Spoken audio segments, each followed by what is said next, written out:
অনেক রকমের অনেক ভিডিও আসে যে আমরা যখন এই ভিডিওগুলো দেখি, বিশেষ করে সায়েন্স রিলেটেড, অনেক মানুষ এগুলো নিয়ে উল্টাপাল্টা তথ্য দেন। যেমন আমরা আজকে যে বিষয়টা আলোচনা করবো, এখানে বেশ কিছু ছবি অনেকের জায়গায় দিয়ে বলতেছেন এখানেই ফেরেশতারা বসবাস করে, এটাই ফেরেশতাদের আবাসস্থল। তো হতেও পারে, কারণ মহাবিশ্বের আল্লাহ রাসূলের তথ্য অনুযায়ী বা তিনি যে হাদিসটা আছে যে মহাকাশের সব জায়গায় ফেরেশতারা তারা জিকিরে অবস্থানরত। সো সেই প্রেক্ষাপটে এগুলো সত্য হতে পারে। তারপরেও আমরা আসলে কোরআনিক ভার্সন থেকে হয়তো যারা বিশিষ্ট আলেম আছেন, জ্ঞানী আছেন, তারা যখন কোনো বক্তব্য দেয় আমরা এগুলোকে বিশ্বাস করতে পারি। তো আসুন আজকের এই ভিডিওটা একটু ভিন্ন ধরনের ভিডিও, আশা করি আপনাদের কিছু জানা হবে। বিশ্বাসে মিলায় বস্তু তর্কে বহুদূর।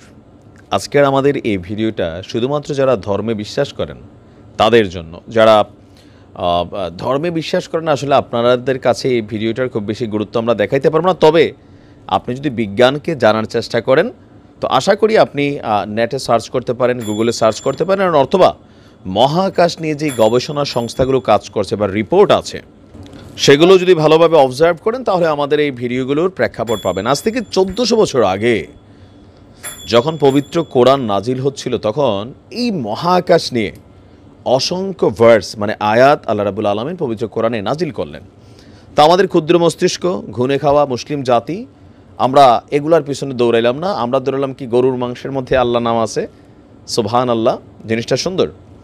বাট আসলে আল্লাহ পাক যে আরও কত কিছুর জন্য আমাদেরকে দিছে, এগুলো আমাদের টাইম নাই। আমরা এগুলোর জন্য পশ্চিমাদের উপর ডিপেন্ডেবল, আর দিন শেষে সারা পৃথিবী তাদেরই গোলামি করছে।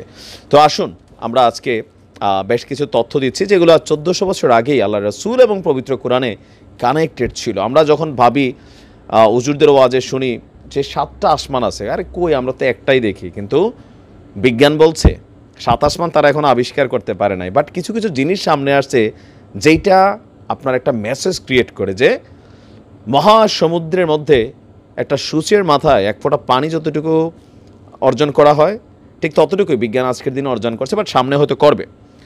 আমাদের মহাকাশ মহাজগৎ জুড়ে থাকা যে নক্ষত্রগুলো, এর মাঝখানে আমরা সবচেয়ে কাছের নক্ষত্র হচ্ছে সূর্য। এটার ব্যাস হচ্ছে এরিয়া পরিধি 14 লক্ষ কিলোমিটার। আর এটা এত বড় যে এর ভেতরে আপনার পৃথিবীর সমান, আমাদের পৃথিবী হচ্ছে একটা গ্রহ, 13 লক্ষ গ্রহ একটা সূর্যের মধ্যে জায়গা হবে। তবে আমাদের আলোচনা সূর্য নিয়ে না। বিজ্ঞান বলছে, নাসা বলছে, মহাবিশ্বে আরও যত বিশাল বিশাল নক্ষত্র আছে সেই তুলনায় সূর্যের আকার একটা মশা মাছির মতন ভাবা যায়। আচ্ছা, বিজ্ঞানীরা মহাবিশ্বে এমন কিছু নক্ষত্রের সন্ধান পেয়েছেন যেগুলোর আকার সূর্যের চেয়েও হাজার হাজার গুণ বড়। আমরা রাতের বেলায় যখন আকাশে তারা দেখি, আমরা ভাবি যে এগুলো নিশ্চয়ই ছোট ছোট টিউবলাইটের মতন বা এলইডি বাল্বের মতন জ্বলে নিভে, কিন্তু আসলে এগুলো প্রত্যেকটার অস্তিত্ব কী পরিমাণ বড় আজকের ভিডিও থেকে শুনুন। আর এটা থেকে একটা জিনিস প্রমাণিত হয়, আমি যদিও বৈজ্ঞানিক না, যে স্তরে স্তর আল্লাহ যে পৃথিবীর সাজাইছে বা আকাশে সাজাইছে এটাই প্রমাণ। কারণ এক একটার থেকে আরেকটার দূরত্ব লক্ষ লক্ষ কিলোমিটার দূরে। তার এগুলা এরকম স্টেপে স্টেপে আপনার সজ্জিত আছে। মহাবিশ্বের বৃহত্তম নক্ষত্র কোনগুলো প্রশ্ন যখন চলছে, তখন 10টা বৃহত্তর নক্ষত্রের তালিকা প্রকাশ করেছে বিবিসির সায়েন্স ফোকাস। তালিকা অনুযায়ী 10টি বড় নক্ষত্র হলো ইউআই স্কুটি, ওই স্কুটি না, এটার নাম হচ্ছে WHG64, ডাব্লিউ আপনার OH 5170, RSGC1, F01, এরকম বেশ কয়েকটা নাম আছে। তো এটা এখন পর্যন্ত কেন এরকম কঠিন নাম, কারণ এগুলো এখনও ওই লেভেলে পৌঁছায় নাই যেগুলো নিয়ে মানুষ গবেষণা করে আরও অনেক কিছু, অথবা ধরেন আমরা যেমন অন্যান্য গ্রহ উপগ্রহগুলোর নামকরণ করি, তো এগুলো নিয়ে এখনও নামকরণ করা হয়নি। তারা সায়েন্টিফিক যে ভার্স আছে সেই হিসাবে তারা এগুলোকে দিচ্ছে, যেমন সিএম ভ্যালোরাম, AH স্করপি এবং HB 888। এদের সবগুলোর আকার সূর্যের চেয়ে অনেক অনেক বড়। আমরা যে ছবিগুলো আপনাদেরকে দেখিয়েছি, সবচেয়ে বড় যেটা, এটার নাম হচ্ছে ইউআই স্কুটি। লাল রঙের বিশাল এই নক্ষত্র সূর্যের চেয়ে 1708 গুণ চওড়া। এর ব্যাসার্ধ 120 কিলোমিটার।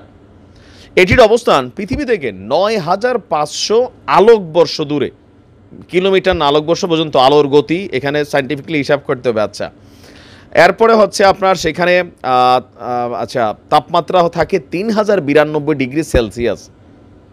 20-30-40 ডিগ্রি সেলসিয়াস হলে আমাদের অবস্থা কী হয়, তাহলে বোঝেন কতটা উত্তপ্ত আপনার এই গ্রহটা। দ্বিতীয় যেটা আছে সেটা সূর্যের চেয়ে আকারে 1540 গুণ বড়। ধারণা করা হয় নক্ষত্রটি অত্যন্ত ধুলোময়। এটি আপনার কি বলা হয় যে এটার যে ব্যাস প্রায় 1 আলোকবর্ষ পর্যন্ত প্রসারিত, মানে চিন্তার মধ্যে কেমন ফিল হয় যখন পড়তেছি আমি নিজেই। এরপরে আছে যেটা নক্ষত্র দানব WOH 5170, এই নক্ষত্রটি সূর্যের চেয়ে প্রায় 1461 গুণ বড়। তারপর যেটা আছে RSG-1F01, এটা আপনার সূর্যের চেয়ে 1436 থেকে 1530 গুণ বড়। এরপরে আছে HD 269551, এটা সূর্যের চেয়ে 1439 গুণ বড়।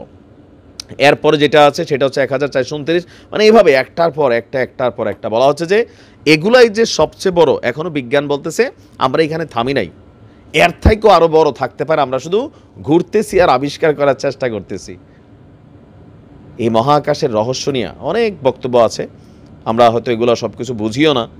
যারা তাফসিরার কারক আছেন তারা হয়তো অনেক সুন্দরভাবে বলতে পারেন।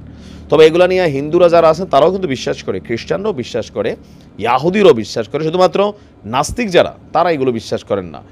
তবে এগুলো নিয়ে আমাদের পবিত্র কোরআন হাদিসে যেই ধরনের যতগুলো তথ্য উপাত্ত আছে, আমরা বিশ্বাস করি বিজ্ঞান যত উন্নত হবে এগুলা মানুষের কাছে ততই প্রমাণিত হবে যে পবিত্র কোরআন হাদিসে যা আছে আসলে সেম টু সেম চুরি হচ্ছে। ভালো থাকুন, আসসালামু আলাইকুম।